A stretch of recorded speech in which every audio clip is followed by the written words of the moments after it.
Buenos días. Soy Tatiana Bruno Rumiche, médico residente del Hospital Nacional Cayetano Heredia. El día de hoy voy a insertar la charla sobre rinitis alérgica para el público en general. Bueno, vamos a iniciar la ponencia. Como introducción, la rinitis alérgica es una enfermedad muy común y prevalente dentro de las enfermedades alérgicas respiratorias crónicas que se presentan en la mayor parte de personas en el mundo, sobre todo en la edad pediátrica. Aproximadamente unos 600 millones de personas padecen de este diagnóstico. También es una enfermedad dentro de los cuadros alérgicos, la rinitis crónica es la más frecuente, siendo la afectada en el público general de un 10 a un 20% de la población. Y se sabe que estas cifras en porcentajes van en aumento en la prevalencia según pasan los años. Este se considera también un problema de salud pública. ¿Por qué? Porque síntomas que presentan los pacientes ocasionan alteración del sueño, ausentismo escolar y también laboral, y además se ha observado que hay un gran gasto en la salud por las medicaciones y el tratamiento a larga data que se da para estos pacientes, ya que es una enfermedad crónica que no se cura en el tiempo. Em, la rinitis alérgica se consideraba en un inicio solo como un trastorno localizado en la nariz y en los conductos nasales. En la actualidad se considera la rinitis alérgica como una enfermedad sistémica, es decir, que no solamente implica la nariz y los conductos que están en este, sino también otros signos y síntomas característicos que van a dar las manifestaciones de esta enfermedad a lo largo del tiempo, tanto en la edad pediátrica como en los adultos. Algunas personas lo que no sabemos es cuánto se asocia esta enfermedad a otras comorbilidades. Dentro de la literatura se sabe que la rinitis alérgica está asociada frecuentemente al asma, como complicaciones sinusitis, hipertrofia adenoidea en los niños, conjuntivitis y otitis media también, como prevalencia estas dos últimas en la edad pediátrica también. Dentro de de la definición de la Organización Mundial de la Salud, esta es una enfermedad netamente inflamatoria que va a estar mediada por inmunoglobulinas que son mediadores de respuesta del cuerpo. Es por eso que en algunos exámenes que se le hace a los pacientes se pide el dosaje de esta inmunoglobulina como forma indirecta para saber si el aumento de esta puede darnos un diagnóstico presuntivo de esta enfermedad. En algún momento, en los años 1929, se introdujo por primera vez este significado o la definición de esta patología, donde incluía tres síntomas que hasta la actualidad se presentan, que son los estornudos, la obstrucción nasal y la secreción con moco. Estos síntomas a lo largo del tiempo pueden expresarse como respuesta a los alérgenos del cuerpo y se ha visto también que están ampliamente prevalentes las consecuencias físicas que pueden asociarse tanto a esta enfermedad o a esta enfermedad crónica y también las comorbilidades asociadas, como ya hemos visto, la sinusitis, el asma, la conjuntivitis o la hipertrofia adenoidea. En cuanto a la epidemiología, para más o menos poder cuantificarla, de 10 pacientes, de 1 a 4 son alérgicos. La mayor incidencia también ocurre en los niños, a más porcentaje, por ser los niños la población pediátrica los que más cuadros asmáticos presentan. Se sabe que más o menos de 10 pacientes asmáticos, más de 6 van a sufrir de alergia. Otra cosa importante es que como no sé si alguno de ustedes sabrá, el diagnóstico de asma no se hace antes de los 2 años.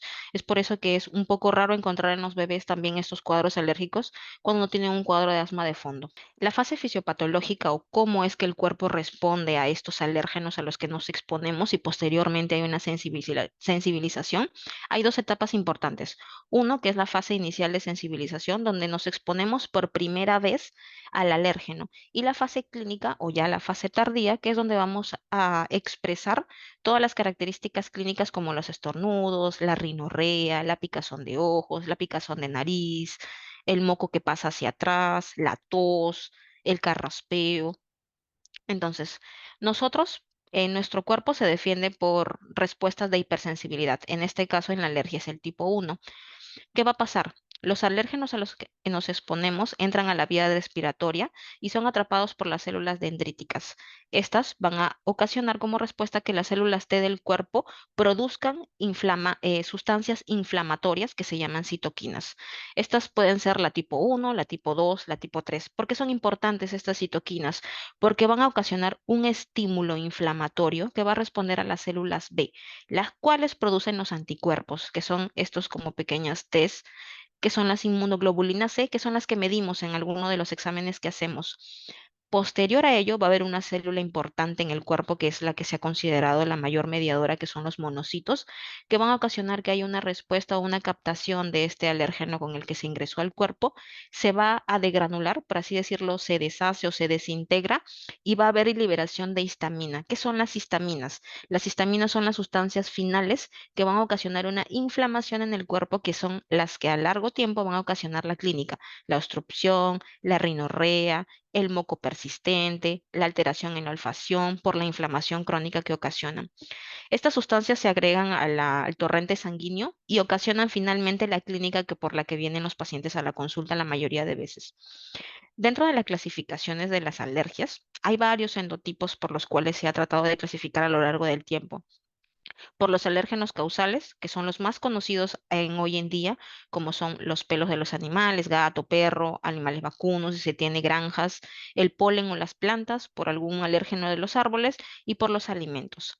También se va a clasificar por la duración, es decir, si a lo largo de la semana se produce intermitentemente, si es toda la semana, si es todo el día, algunas horas al día, por la gravedad. Según el paciente, se puede utilizar alguna escala análoga o se le pide al paciente que del 1 al 10 identifique 0, no hay molestias, 10 máximas molestias que no dejan dormir en la casa, y según eso se le pide al paciente que nos diga del 0 al 10 cuál es cuál es el puntaje que le da, y con eso vamos clasificando nosotros. Y según los endotipos, porque como hemos visto, los mediadores que actúan en el cuerpo como respuestas inflamatorias son las que al final van a darnos un tipo de tratamiento para la rinitis. Entonces, la clasificación clásica que se conocía antes es la rinitis alérgica estacional, que es la que no predomina mucho aquí, pero sí en Estados Unidos por el polen. La perenne, que es por algunos alérgenos en los lugares cerrados, como los ácaros del polvo, que es lo que mayormente vemos aquí. La humedad, los ácaros, el polvo, la proteína de animales, los hongos de los domicilios. Por eso es que algunas medidas que se toman en la casa, que no son muy costosas, tienen mucho que ver con la rinitis alérgica perenne. Y la laboral, que no exactamente es la que vemos, pero son a los pacientes que se exponen a alérgenos en lugares de trabajo como las minas, cromo, níquel o alguna farmacéutica como las penicilinas o también la madera. Entonces, dentro de la clasificación actual, muchos de los síntomas que van a leer aquí son muy común encontrarlos en algunos pacientes que por este cambio de estación o el cambio de temperatura extremo que ahora se está viendo de calor al frío, pueden exacerbar u ocasionar que estos agentes inflamatorios se segreguen en la sangre y puedan ocasionar síntomas muy persistentes, por los cuales el paciente ingresa a la consulta por obstrucción nasal, por mucha rinorrea, no pueden dormir en la noche porque se tapa mucho o ambas o un lado de la nariz. Entonces, para la rinitis alérgica tenemos obstrucción, rinorrea, prurito, no solo en la nariz, puede haber en el paladar, en la garganta, en los oídos, en los ojos. Es muy frecuente encontrar todo este tipo de picazón en estas zonas que les he mencionado, producto de la alergia. Incluso hay muchos cuadros alérgicos por los cuales vienen por tos. El paciente no refiere a otra cosa, doctora, yo me despierto con mucha tos o me despierto tosiendo con mucho moco, se me va la nariz en agua y eso es el único síntoma que tiene. Hay que hacer un examen exhaustivo en la nariz, en la orofaringe, para saber si es que los síntomas se correlacionan en la clínica con este cuadro alérgico. Otros síntomas estacionales, como podemos ver ahora, el paciente está bien en verano y en invierno o en otoño empieza a cambiar totalmente. Doctora, ya me levanto con la nariz tapada, tengo que dormir semisentado, me acuesto de un lado, se tapa de un lado, me acuesto izquierdo, se tapa izquierdo, derecho, se tapa derecho. Entonces, todos esos síntomas indirectos que nos dice y síntomas que nos relata el paciente son indirectamente sugestivos de una rinitis alérgica, la cual podemos tratar en el tiempo, pero no tiene cura. Entonces es importante que se le explique al paciente que los cuadros alérgicos, como están dentro de la sangre y ya nacemos con estos genes y esta alteración, va a haber en algún momento de la vida que va a debutar, ya seamos en edad pediátrica, en la adolescencia, en la juventud, en la adultez o incluso algunos ancianos. Entonces es importante que el paciente entienda que la rinitis alérgica no tiene una cura como tal, pero sí existen medicamentos que pueden ayudarnos a mantener estos síntomas disminuidos para que el paciente no tenga alteración en la calidad de vida, no haya ausentismo escolar o ausentismo al trabajo o que alteren la calidad de vida del sueño.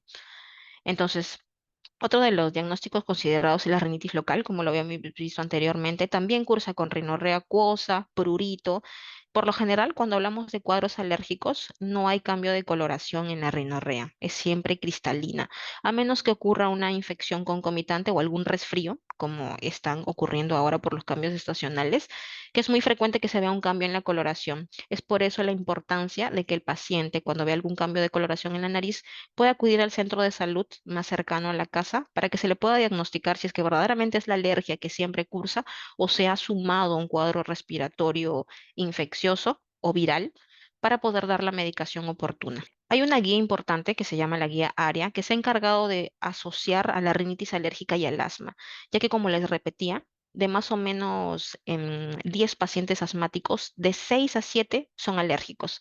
Entonces, si en la casa tenemos algún paciente asmático pediátrico o adulto, es muy probable que en el tiempo haga manifestaciones clínicas de cuadros alérgicos, porque hay gran predominancia inmunológica que se asemeja de estos dos cuadros. Entonces, ¿cómo se clasifica? No sé si alguno de ustedes ha ocurrido a la posta o ha ido a un centro de salud, a algún hospital donde le ha evaluado un otorrino. Siempre preguntamos, de los días de la semana, ¿qué tanto le molesta la alergia? ¿Por qué es importante esta clasificación? Porque nos permite saber qué tanta alteración en la calidad de vida hay, si es menor de 4 días a la semana o si es menor de 4 semanas, para poder clasificarlas. Leves cuando no hay una interferencia en el sueño, tampoco hay alteración en las actividades diarias, deporte o recreatividad, tampoco ocasiona ausentismo laboral o escolar y los síntomas prácticamente no incomodan o no alteran la capacidad de la actividad diaria. Sí se considera moderada severa cuando el paciente no tiene una buena calidad del sueño, no duerme por las noches por la obstrucción nasal, se levanta cansado, adormitado, el paciente ronca mucho, se levanta con dolor de garganta, se ausenta al colegio porque tiene muchos catarros. Entonces, dependiendo de esta clasificación, podemos ya ver qué tanta es la severidad o no del cuadro y ver si es que está asociado a alguna otra comorbilidad como el asma para poder dar el tratamiento oportuno. El diagnóstico clínico está basado básicamente en la clínica.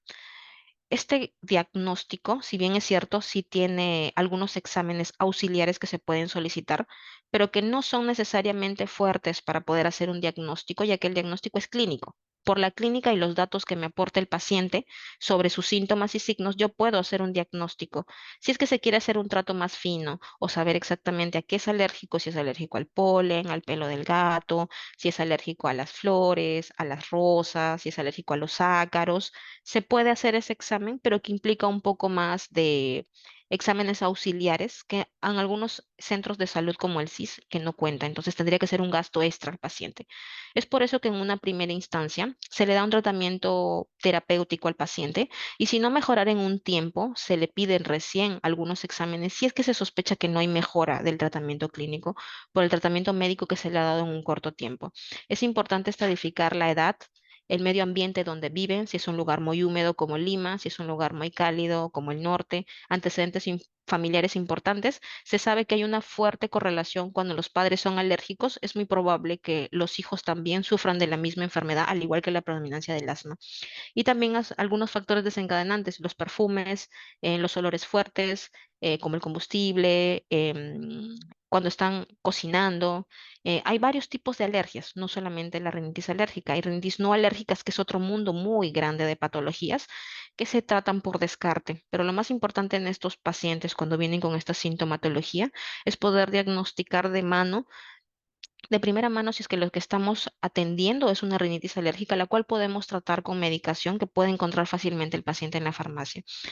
Entonces, se ha visto que de los pacientes que sufren de rinitis alérgica, de 10 pacientes, 6 tienen algún antecedente importante predominante que va a inclinar un poco más la balanza para estos cuadros. Dentro de las manifestaciones clínicas, lo más común, pueden haber muchas más, hay prurito nasal, rinorrea nasal acuosa, transparente, es muy molestosa en las mañanas o cuando hay mucho frío, casi en la tarde, estornudos, congestión nasal. Y estos síntomas persisten por lo general más de 1 hora al día por 2 días consecutivos, ya se puede considerar un cuadro alérgico. Y el paciente dice, doctora, cada que yo tomo loratadina, clorfenamina, cetiricina, mejora un poco. Entonces quiere decir que indirectamente el paciente mismo nos está dando una respuesta del tratamiento de los antihistamínicos, como ya hemos visto en toda la reacción fisiopatológica, que al final las histaminas, que son agentes inflamatorios como respuesta del cuerpo, son las que terminan ocasionando toda la sintomatología. Entonces, si ataca las histaminas, como la loratadina, la clorfenamina, esos tipos de medicamentos, va a haber una mejora para el cuadro clínico del paciente.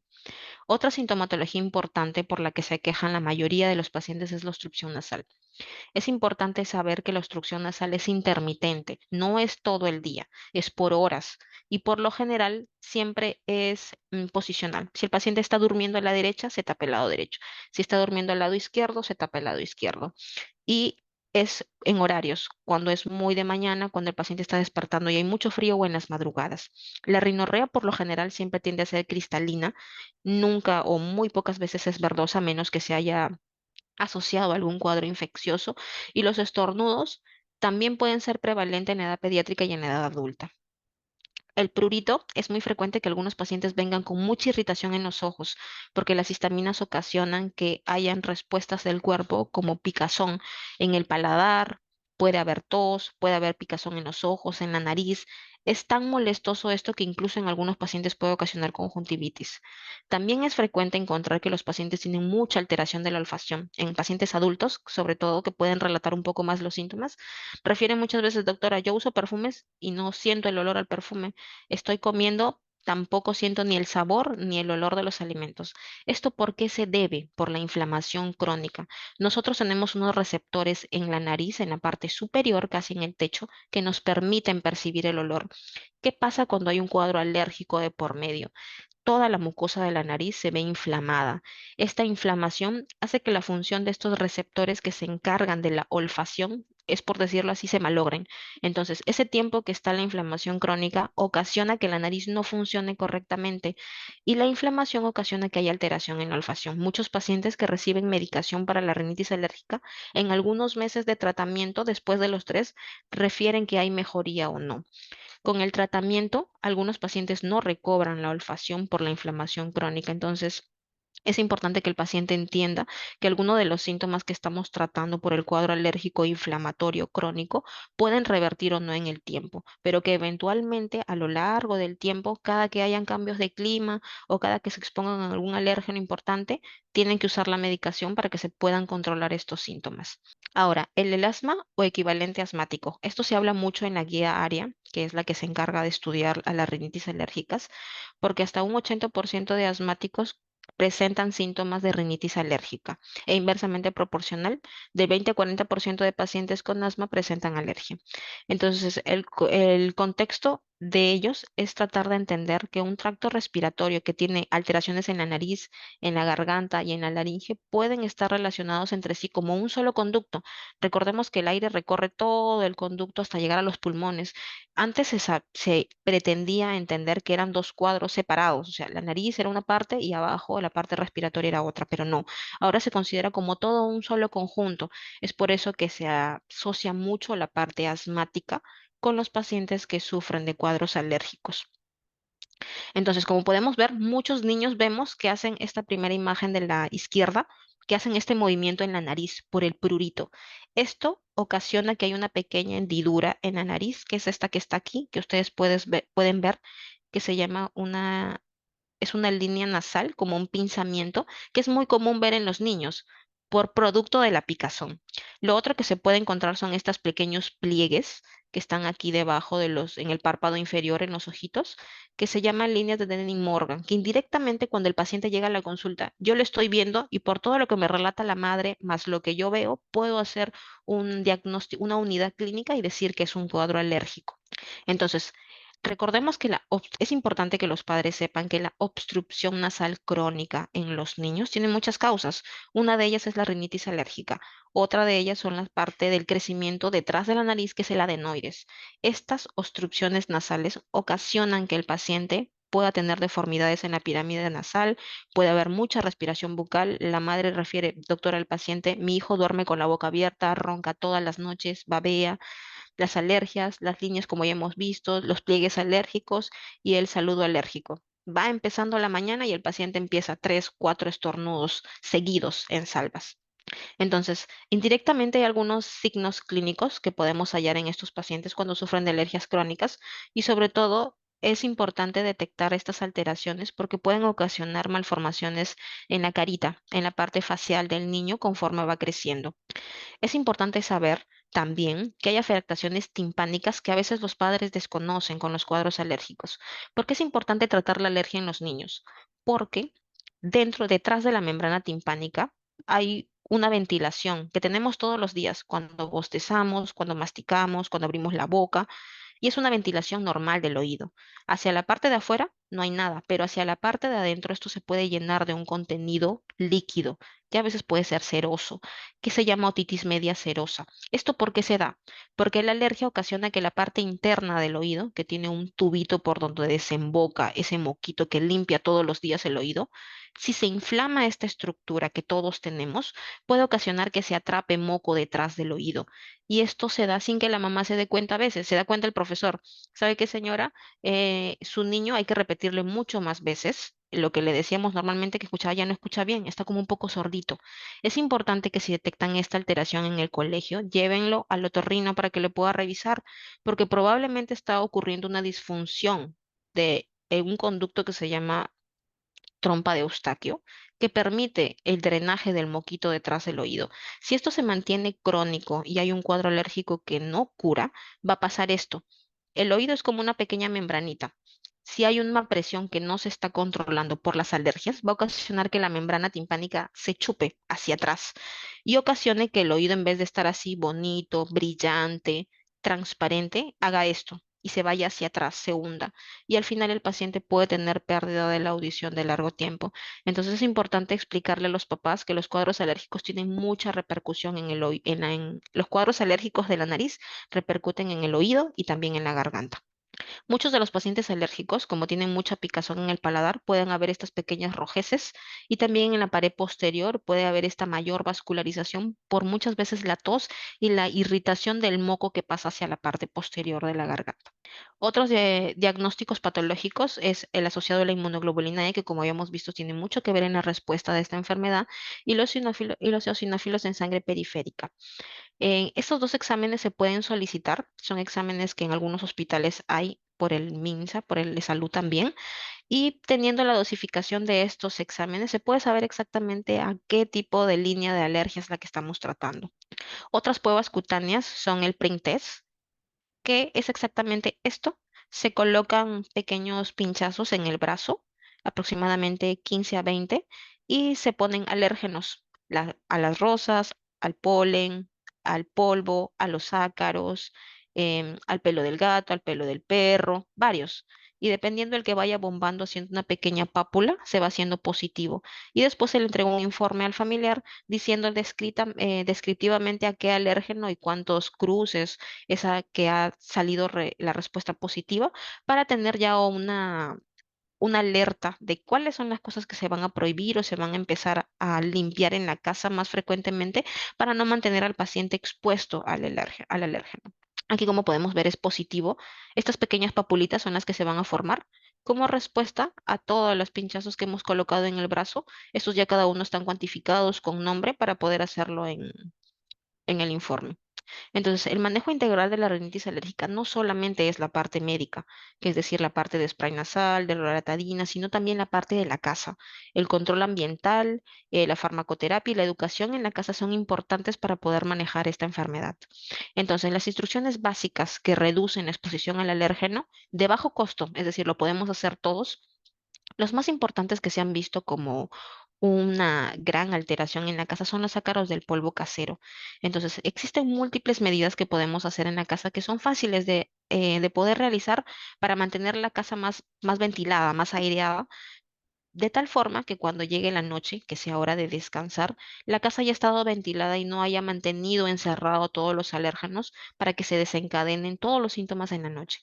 Entonces, la ventilación diaria es importante. Siempre les decimos a los pacientes, si en el cuarto hay una ventana, que se mantenga abierta en el día y que se saquen todas las sábanas, almohadas, que sea siempre el cambio semanal y que se laven para que se mantenga libre de ácaros. También los cobertores, los de la cama, los de las almohadas, que se mantengan limpios y que siempre estén secos, que se lave la ropa de cama por lo menos a la semana y que no hayan peluches en las camas.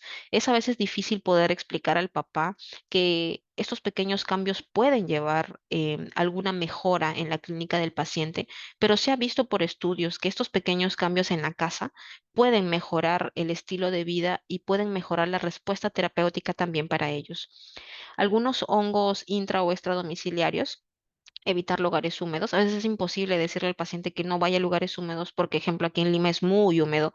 Es muy frecuente que la ropa de los armarios esté humedecida porque es muy húmedo el Lima. Pero si se trata de lugares cálidos, no habría inconveniente en esto, en esta área, sino que la ventilación podría ser de mucha importancia. Em, También evitar colocar cosas o en algunos, ejemplo, aquí en Lima es muy frecuente que la ropa, cuando no se seca, la ponen dentro de la casa y cierran todo y duermen. Esa humedad también se ha visto que afecta en algunos pacientes las respuestas para mantener más estornudos, más irritación, más congestión. Entonces, lo importante es hacerlo en el día. Siempre les aconsejamos a los pacientes, mantengan en la mañana las puertas abiertas, mantengan por las mañanas la ropa bien seca. Incluso les aconsejamos a veces al paciente que con la plancha trate de secar todo para que se mantenga sin humedad la casa. Algunos pacientes que tienen animalitos en la casa duermen o viven con perros, gatos, aves, animales domésticos. En algunos pacientes, si bien es cierto, no se les prohíbe que completamente tengan estos animales, pero sí se les impide que duerman cerca de la habitación del paciente y que tengan un contacto mínimo con ellos, ya que hasta que no hagamos un estudio a fondo para ver si es o no alérgico a la caspa de estos animales, no vamos a poder determinar si es que es esto el que está causando la respuesta del alérgeno para la clínica.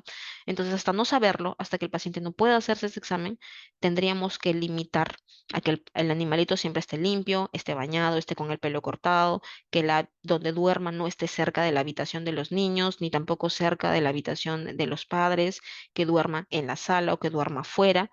Entonces, algunos de estos cambios que se hacen en la vida diaria pueden no ser tomados a bien, pero es importante que el papá pueda entender que estos pequeños cambios pueden mejorar mucho la calidad de vida del paciente. Entonces, de mediano costo, ya vienen algunas limpiezas más profundas que se pueden hacer en las casas, como las aspiraciones, algunos instrumentos mecánicos que se limpian para los muebles, si es que se tienen animalitos o si tiene jardín que siempre esté podado, procurar mantenerlo lejos de las épocas donde hay mucho polen. Entonces, por lo menos, quiero que se lleven a casa algunas de las medidas importantes que son de bajo costo, que se pueden hacer en la casa todos los días o por lo menos semanalmente para ayudar a la calidad de vida de los niños. Muchos de los tratamientos que imagino alguno de ustedes siempre hay algún alérgico en la casa, han escuchado hablar de los sprays nasales y de la loratadina o clorfenamina o cetiricina que damos. Este es el tratamiento de primera línea que se da para los pacientes alérgicos y empezamos con los corticoides intranasales, que son la fluticasona, la mometasona, que lo solemos dar de primera mano. En los niños o en los pacientes pediátricos asociamos mucho los corticoides intranasales y los antihistamínicos en jarabe. Si es que no mejoraran con esta terapia, hay algunos medicamentos inmunológicos que han salido a luz en estos últimos años. Si bien es cierto, no los cubre el SIS, pero son medicamentos caros que tienen que recibir un montón de exámenes previos antes de saber si es o no candidato a este procedimiento, porque el paciente y el padre tienen que saber que este tratamiento es de años, es por muchos años, no es solamente una dosis y ahí quedó todo, no. Esto puede ser por 3, por 4 años y el tratamiento es muy caro. Entonces, no todos los pacientes van bien con la inmunoterapia, no todos. Entonces, es importante hacerle entender al papá que si bien es cierto, hay nuevos medicamentos que se han creado, pero que no responden bien a todos los organismos y saber si el papá va a tener la economía o no para mantenerlo en el tiempo, porque como les repito, es un tratamiento que se da por muchos años. Entonces, quiero también recalcar que es importante que el papá entienda que el tratamiento mínimo para los pacientes con alergias es de 3 meses. No podemos reevaluar a un paciente en la consulta si tiene menos de 3 meses de tratamiento. Es importante que entiendan que el corticoide intranasal se utiliza en los niños, una aplicación en ambas fosas nasales todas las noches, más la loratadina por solo 15 por 3 meses, y en los adultos aumenta la dosis. Dos puff nasales de ambos lados, derecha e izquierda, también se le asocia un antihistamínico y siempre el control es en 3 meses. Recuerden que los organismos no responden igual a la medicación, entonces hay muchas moléculas de corticoides. Si una no se ajusta a la necesidad, cambiamos y así hasta que encontremos una molécula exacta que mejore los síntomas del paciente y que en el tiempo podamos ver alguna mejoría. De mantenerse persistentemente el cuadro sin mejoría, a pesar de haber utilizado mucha medicación cambiada e intercalada, se podría enviar al inmunólogo para que ya haga un estudio más a fondo y saber exactamente cuál es el alérgeno que está desarrollando la rinitis y poder tratarlo exactamente ya a él. Gracias por su atención.